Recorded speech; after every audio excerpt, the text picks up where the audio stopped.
Silakan Bu Nina, kalau dari Bu Nina sendiri pandangannya seperti apa kira-kira sosok-sosok yang potensial menjadi jajaran kabinet Prabowo Gibran itu harus bagaimana? Silakan Bu.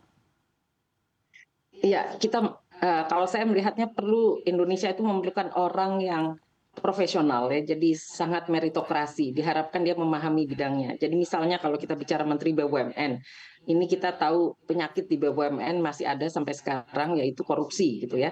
Itu besar sekali ya, masih ada di Asabri, terbukti di Waskita Karya begitu ya. Dan ini di awal pemerintahan Pak Jokowi yang lalu juga sudah dicanangkan. Diharapkan Pak Erick Thohir bisa membersihkan ini, tapi masih belum selesai PR-nya sampai sekarang. Jadi artinya PR itu tampaknya harus mendapatkan orang yang profesional, yang tidak bicara politik terlalu banyak daripada profesionalitasnya ya. Jadi kalau kita pakai indikator kinerja kan sudah jelas, kalau dia korupsi ya tidak bisa lagi Ya, dipakai begitu ya. Atau kalau dia tidak tidak jelas ya appointment-nya itu juga harus cepat gitu. Dan ini yang saya lihat masih lambat ya. Jadi misalnya waskita ini belum jelas sekarang bagaimana gitu. Jadi dan banyak BUMN lainnya ya, juga termasuk ada kasus Garuda gitu ya. Jadi rusaknya BUMN itu bukan karena tidak mampunya perusahaan itu secara kinerja. Harusnya dia bisa kalau seandainya tidak banyak di apa eh, dikorupsi lah gitu ya, kasarnya, dari arti kebijakan maupun dari arti keuangan gitu ya. Nah itu kok oke. BUMN. Kalau bicara fiskal ya, kebijakan keuangan itu juga mirip. Tapi ini lebih parah lagi karena Menteri Keuangan itu sangat tertekan begitu ya, dari sisi politik maupun dari sisi ekonomi. Secara profesional sebagai ekonom dia harus menunjukkan dia harus adil gitu ya. Anggaran itu untuk distribusi pemerataan, dia untuk pertumbuhan gitu, harus jelas yang mana. Nah kalau kita lihat challenge-nya dari Menteri Keuangan, dia harus bisa menghadapi tekanan politik yang demikian rupa. Ya. Jadi kita bisa lihat sosok yang diharapkan adalah sosok yang teguh gitu ya, Hmm. yang tidak gampang didikte gitu oleh kebutuhan politik. Kalau dia gampang, maka keuangan negara kita hutangnya bisa nambah besar begitu ya. Ini Ya. yang terjadi kalau kita lihat 10 tahun terakhir. Hutang itu bertambah dengan tanda tanya besar. Kenapa pajaknya nggak nambah, lebih cepat nambah hutangnya daripada pajaknya? Berarti pajak ini tidak perform gitu ya. Kemampuan menarik pajak itu tidak perform, sementara paling mudah berhutang. Kalau uangnya nggak cukup ya hutang. Nah ini kan Menteri Keuangan yang diharapkan yang mampu menurunkan jumlah hutang, sebetulnya tidak. Saya ingat di awal pemerintahan Pak Jokowi 10 tahun yang lalu, 5 tahun yang lalu dikatakan nanti akan nol hutangnya. Tapi kapan nolnya? Kan Ya. kita nggak berharap nol, kita berharap menurun saja gitu ya. Jadi mampukah seorang Menteri Keuangan yang dipilih nanti yang menurunkan hutangnya secara absolut ya? Kalau ini kan bicara proporsinya, Betul, oke, betul Ibu. bagus, masih bagus gitu ya. Ya. Dan jika kita bedah-bedah lagi pakai microscopic glasses gitu ya Bu ya, saya bilangnya harga pangan itu masih begitu tinggi, kesenjangan itu semakin timpang, rasa-rasanya juga semakin banyak gelombang PHK jika kita berusaha melihat lagi ke industrial area.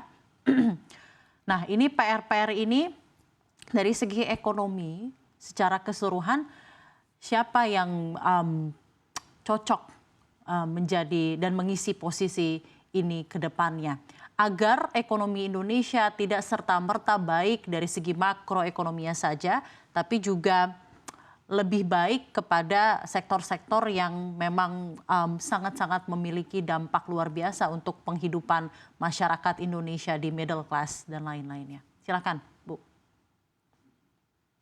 Ya, pertumbuhan ekonomi 5% itu adalah hasil kerja bersama begitu ya. Tapi yang lebih penting distribusi dari 5% itu ke siapa. Jadi kalau kita lihat ada studi yang menunjukkan yang menikmati dari yang 5% itu paling menikmati 20% terkaya, bahkan 10% terkaya dan 20% termiskin begitu ya. Yang di tengah ini relatif susah.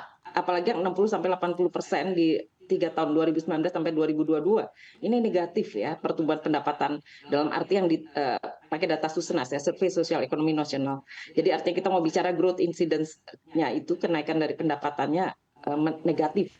Ya, karena itu ada istilah makan tabungan kan, jadi kelas menengahnya makan tabungan. Nah, ke depan itu sebetulnya kita ingin orang yang melihat keseluruhan, jadi bukan hanya rata-rata 5% bagus gitu ya. Nah, kalau tadi ditanya siapa, ya ini adalah kerjasama Bappenas, Menko Perekonomian, dan Menteri Keuangan tentunya yang memberikan insentif fiskal kan. Jadi ada dana bansos, oke, tapi itu mengena 20-30% terbawah. Tapi kelas menengah ini yang paling susah karena katakanlah BUMN, dia kan memakai PR-nya dari BUMN itu mereka masih ada utang-utang yang belum bayar kelas menengah, yaitu perusahaan-perusahaan yang di subkontrak. Ya itu PR-nya banyak sekali begitu ya.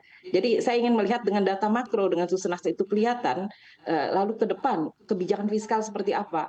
Berarti kan mengubah struktur bahwa tidak hanya bansos yang diberikan untuk paling miskin, tapi bagaimana membangun kelas menengah lewat katakanlah UMKM dan kelas usaha menengah itu yang tumbuh cukup pesat karena sekarang ini korporat yang tumbuh pesat sekali ya, korporat yang khususnya berafiliasi dengan politik gitu ya.